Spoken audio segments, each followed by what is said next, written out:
here this evening with his new book, Doo-Wop, The Music, the Times, the Era. It's a beautiful book, coffee table size, wonderfully priced, just for giving. It has a lot of pictures, and it kind of tells about the history of that era. Okay, so once again, please join me in welcoming Cousin Brucie.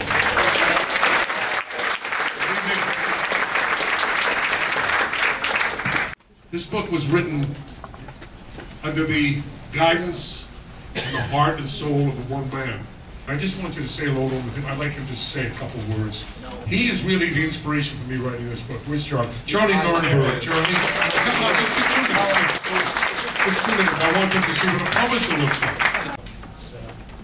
I grew up with Bruce. He was my childhood idol. All right. That'll teach him. Because I was at least 10 years old when he was born. And he's great. And he's been around for 50 years. He's a legend. And he's done an incredible book. So those of you who have it, I think you're going to have a great time. Those of you who haven't gotten it yet, harass the store manager. It's on the way. It's on the way. It's a wonderful book. And it's all about Bruce and that era, the era that we all have in fun. So enjoy the night. Cousin Charlie, everybody. Well, I'm on a new adventure, once again. Let me tell you why I wrote this book, number one. This book has been inside of me, like I told Charlie, and the people who helped produce this. I'd like you to be, where's F-Stop? F-Stop is Gerald over here, and my cousin Karen. We have a whole bunch of people who help in the design of this thing, and it's, you know, you can see. I said, I want a book that lights up. I do not want to do a scholarly book. I ain't a scholar, you know? I'm not interested in doing a Doo-Wop book with statistics and numbers. Ho-hum, boring. Some guy called me and said, hey, you didn't mention the 800 songs that Little Anthony Imperials did. I don't want to mention that. I want to mention the songs that I feel belong to our hearts and soul. So why did I do this book, number one? For those of you, I started doing my radio and television interviews, and I started my road tour tomorrow, which I'm looking forward to, but I'm not, because last time I wrote a book was my autobiography, and I swore to myself, I said, self, I will never do this again as long as I live. I lied to myself. Here I go again, right? But this book had to be written for one reason. I am deathly afraid that this genre of doo-wop, which is vocal harmony, which we'll talk about in a couple moments, is going to disappear from our culture. It really had a tremendous effect on our growing up. It had an effect on our lives, on the wallpaper and the fabric of what we are today. So I wanted to write this book to make sure, to ensure, there's only one thing. I mean, this book alone is not going to do it, but everybody who buys it, I hope we sell a lot of copies, will start saying, yeah, this thing deserves a place in history. And that's why I wrote this book. Now, when you write a book on doo-wop, it's a little misleading, doo-wop.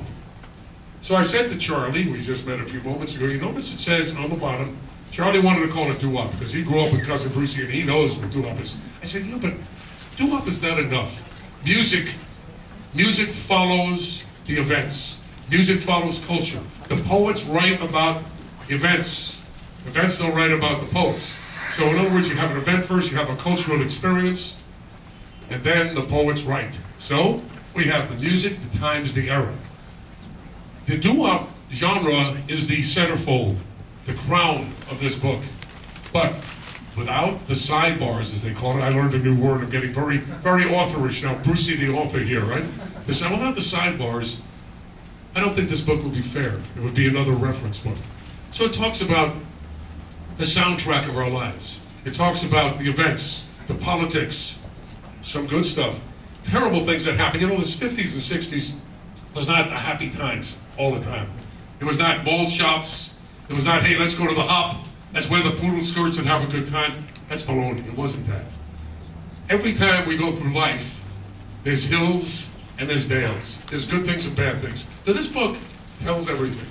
I'm not sugarcoating it. It's a fun book, and you'll see as you go through it, there's movie stars. There's the automat. How many people remember the automat? Remember? I mean, oh, God. Magic. I mean, who the hell needed high-tech, the automat? You put 4 nickels in, you turn the thing, and magically this thing would turn around. There was a Salisbury steak with that green carrots and the macaroni. Remember? And then you take it out, and they're like magic. You look at it, because when you didn't care about the food, the thing would turn around, and there would be another one. We didn't know there was some guy behind it, right? But that's what it is. So that's in the book. And also in the book, there's some tough times. We went through some pretty bad times. We had assassinations of a beloved president, Martin Luther King Jr. We went through the payola scandals. We went through some strife, some religious and racial tensions. In our time, I wasn't allowed to play race records, ladies and gentlemen.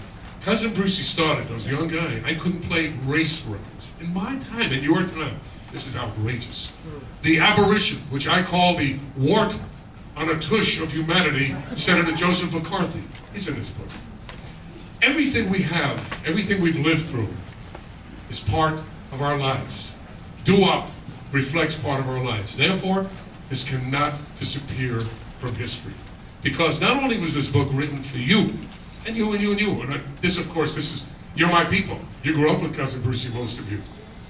It's also written for younger generations.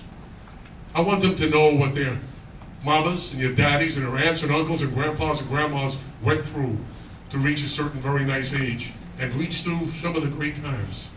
The book goes from early times. When you read the book, it's kind of funny. I said to my colleagues, my co-author's name is Rich Maloof. I hope that you'll meet. Oh, there he is. Now that's what I call Tommy. Hey, I want you to meet him before I continue. Rich, I'm just going to talk about you. Come up here.